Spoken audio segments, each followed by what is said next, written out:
So what makes a good producer? Well, um, at the end of the day, producer is not what people think. A lot of people think it's a particular set of skills, like you're good at scripting or you're good at game design, super creative person. Those are nice things to have, but there's lots of different kinds of producers. There's managing producers, there's game designers and level designers and scripters and organizers and things like that. There are some common traits that they should all share, and those are the things that I look for in any general producer. One of the first things that I want to see in a good producer is a sense of initiative. You know, people who don't need to be told what to do, they don't need to be led by the hand through a series of complex tasks. They can navigate those things themselves. That's the kind of like the utility infielder that you really want to have on your team.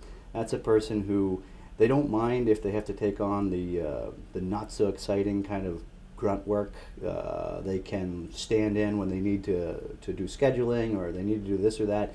It's somebody who will recognize when there's a gap in the process and fill it in.